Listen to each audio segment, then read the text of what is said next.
بسم اللہ والصلاة والسلام علی رسول اللہ۔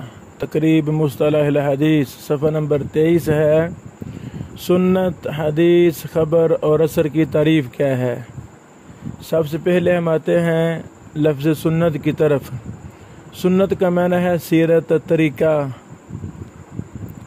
طریقے کو، سیرت کو سنت کہہ دیتے ہیں، اور اس کا اصطلاحی معنی ہے ما امر بہ النبی صلی اللہ علیہ وسلم، جس کا نبی علیہ السلام نے حکم دیا، ونہی عنہ، اور آپ نے جس سے منع کیا، اسے کہہ دیتے ہیں سنت۔ یہ قولی بھی شامل ہے، فعلی بھی شامل ہے۔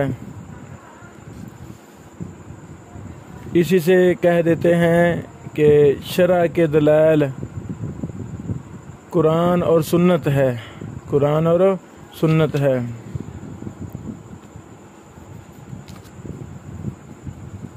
سنت سے سلف صالحین سے مراد حدیث بھی ہے۔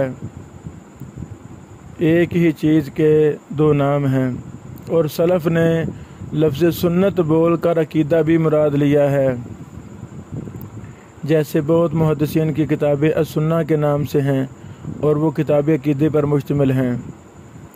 کبھی کبھی سنت کو بدعت کے مقابلے میں بھی بولا جاتا ہے کہ فلاں سنت پر ہے، فلاں سنت کے خلاف ہے۔ بسا اوقات صحابہ کے عمل پر بھی سنت کا اطلاق کیا جاتا ہے۔ لفظ حدیث کی تعریف۔ حدیث کا لغوی معنی جدید ہوتا ہے، جدید، نئی چیز۔ اصطلاحی معنی ما جاء عن النبی خاصتاً، جو چیز نبی علیہ الصلوۃ والسلام سے آئے خاص طور پر، یعنی جو نبی علیہ السلام سے منقول ہو، قول ہو، فعل ہو، تقریر ہو، تو اسے کہہ دیتے ہیں حدیث۔ خبر کی تعریف۔ خبر کا لغوی معنی ہے النبا، خبر دینا، اور اصطلاحی معنی ہے، جمہور کا یہی موقف ہے کہ خبر حدیث کے مترادف ہے، ایک ہی معنی میں ہے، یہی بات راجح ہے۔ یہ بھی کہا گیا ہے کہ جو نبی علیہ السلام کے خلاف سے آئے اسے خبر کہتے ہیں، اور جو نبی علیہ السلام سے آئے وہ حدیث ہوتی ہے۔ یہی وجہ ہے کہ جو شخص تاریخ وغیرہ کے ساتھ مشغول ہوتا ہے اس کو اخباری کہہ دیتے ہیں۔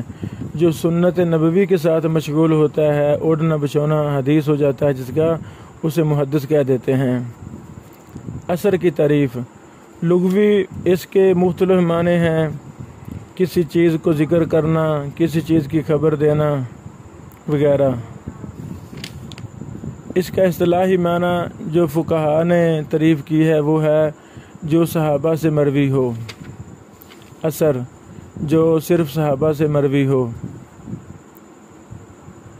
لیکن محدثین نے یہ کہا ہے کہ جو نبی علیہ السلام سے مروی ہو یا نبی علیہ السلام کے علاوہ کسی سے مروی ہو اس کو ہم اثر کہہ سکتے ہیں۔ اثرت الحدیث کا معنی ہوتا ہے روایتہ، میں نے حدیث کو بیان کیا۔ امام نووی کہتے ہیں کہ خراسان کے فقہاء کے ہاں موقوف، یعنی موقوف کا نام رکھا جاتا ہے اثر کے ساتھ، اور مرفوع کا نام رکھا جاتا ہے خبر کے ساتھ، اور محدثین کے ہاں ان تمام چیزوں کا نام اثر رکھا جاتا ہے۔ یہ چند بنیادی باتیں تھیں۔ اسی طرح اسناد، سند، متن، مسند، محدث اور حافظ کی تعریفیں کیا ہیں؟ اسناد، یہ صفحہ نمبر 27 ہے کتاب کا۔ یہ چونکہ آسان ہم علوم حدیث کورس کروا رہے ہیں تو اس لیے ہم یہ عبارت کے پیچھے نہیں لگ رہے کہ ایک ایک لفظ کا ترجمہ کریں، تو وہ لمبا کام ہے۔ الحمدللہ ہم اپنے مدارس میں ایک ایک لفظ کا ترجمہ کرتے ہیں۔ اگر کسی محترم نے ایسے ایک ایک بضبط پڑھنی ہے یا درس نظامی کرنا ہے تو وہ ہمارے قصور ادارہ میں پہنچ جائے انشاءاللہ۔ تو آسان کا مطلب تھا کہ ہم خلاصہ چیزیں بیان کریں گے اسی انداز میں۔ تاکہ جو بیچارہ نہیں پڑھا لکھا یہ ہمارے لیکچر سنے، دروس سنے تو اس کو اچھا خاصا فائدہ ہوگا انشاءاللہ۔ بہرحال اسناد، پہلی بات، کسی چیز کو کسی چیز کے ساتھ ملا دینا۔ سندت الی الشیء، میں نے ملا دیا فلاں چیز کی طرف، میں نے نسبت کی فلاں چیز کی طرف۔ تو سند کا مطلب اعتماد بھی ہوتا ہے، اعتماد۔ تو اصطلاحی معنی رفع الحدیث الی قائلہ، اسناد کا اصطلاحی معنی ہے حدیث کو بلند کرنا اس کے کہنے والے کی طرف۔ وہ سند کے ذریعے ہوتی ہے نا، اس لیے اس کو اسناد کہہ دیتے ہیں۔ سند کی تعریف، سند اور اسناد ایک ہی چیز ہے۔ سند کا اصطلاحی معنی اخبار عن طریق المتن، متن کے طریق کی خبر دینا، یعنی وہ ہے تو وہ طریقہ، وہ صفت ہے جس کے ساتھ ہم متن تک پہنچ جاتے ہیں، تو وہ راویوں کا سلسلہ ہے اور اسے ہی سند کہتے ہیں۔ اسناد اور سند ایک ہی چیز کے دو نام ہیں۔ ابن جماع نے کہا ہے کہ عربی کی لغت میں دونوں ایک ہی ہیں۔ محدثین سند اور اسناد ایک چیز کے لیے یہی استعمال کرتے تھے، جیسا کہ امام طیبی نے اس کی وضاحت کی ہے۔ تو ابن حجر وغیرہ نے بھی کہا ہے سند اور اسناد ایک ہی ہے۔ یہ صفحہ نمبر 28 ہے۔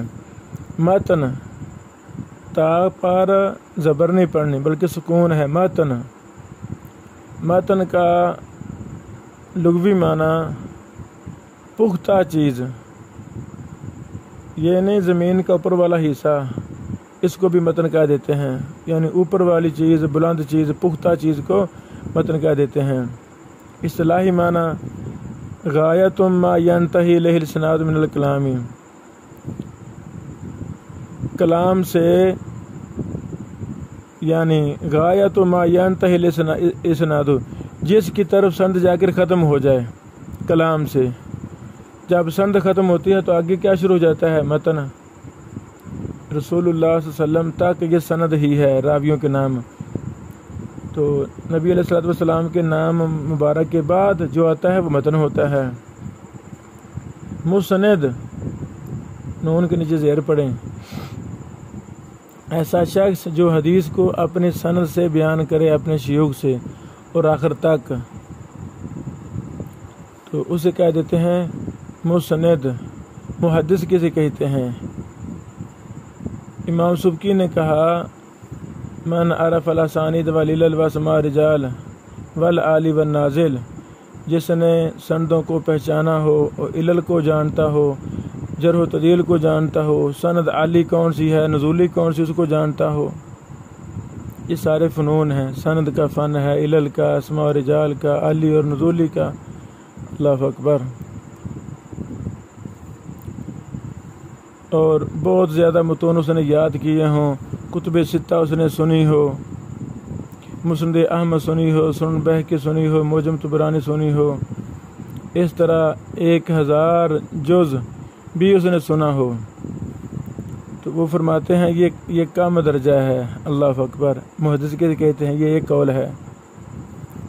ابن سید الناس نے کہا ہے ہمارے دور میں محدث من اشتغل بالحدیث روایت مدرایا، جو مشغول ہو جائے حدیث کے ساتھ، روایت میں، درایت میں، راویوں کو جمع کرنے میں، اکثر راویوں پر اس کو اطلاع حاصل ہو،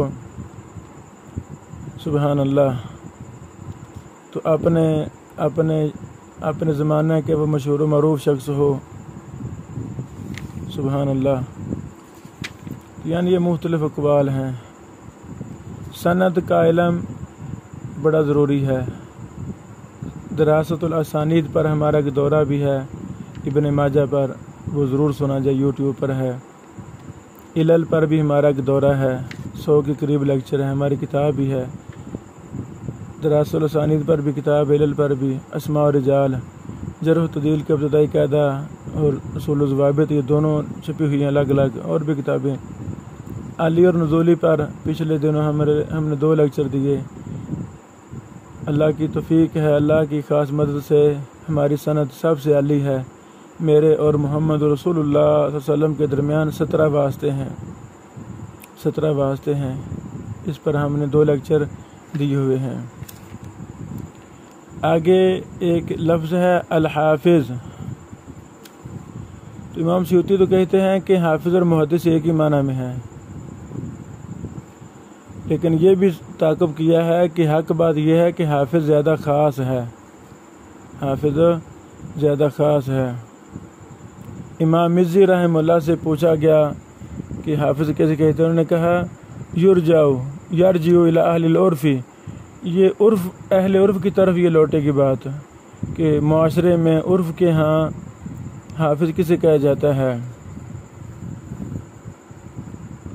تو پھر امام مزی نے کہا اقل ما یکون، کم از کم حافظ اسے کہیں گے جس میں یہ صفات ہوں، ان یکون رجال الذین یعرفہم ویعرف تراجمہم واحوالہم وبلدانہم اکثر من الذین لا یعرفہم، کہ ایسا راوی، ایسا امام، ایسا شخص جو اکثر راویوں کے حالاتوں کو جانتا ہو، تھوڑے کو نہ جانتا ہو، یعنی وہ ضعیف ہے، کسی کا ہے، وہ کس شہر کا تھا، اس کو کہیں گے حافظ۔ ابن حجر رحمہ اللہ نے فرمایا ہے کہ حافظ کے لیے محدثین کے عرف میں چند شروط ہیں، جب رائے میں جمع ہو جائیں گے تو اسے حافظ کہیں گے۔ یہ 3 شرطیں ہیں۔ پہلی شرط الشہرۃ بالطلب، علم کو حاصل کرنے میں وہ مشہور راوی ہو، لوگوں کے منہوں سے اس نے علم لیا ہو، نہ کہ کتابوں سے، گھر بیٹھ کر نیٹ وغیرہ سے نہیں، شاملہ سے نہیں کھیلا، بلکہ سفر کیے ہیں، علماء سے ملا ہے، اس کا علم کو طلب کرنا مشہور ہو۔ دوسری بات، راویوں کے طبقات اور مرتبوں کو جانتا ہو۔ تیسری بات، جرح و تعدیل کو جانتا ہو، صحیح اور ضعیف کو جانتا ہو، اور جو اس کے ذہن میں چیزیں ہیں، استحضار ہے، وہ اکثر ہو، اکثر کا اس کو استحضار بھی ہو، اللہ اکثر متون کا بھی، وہ متون کو بھی جانتا ہو، اسے کہتے ہیں حافظ۔ یہ بہت اچھی بحث ہے۔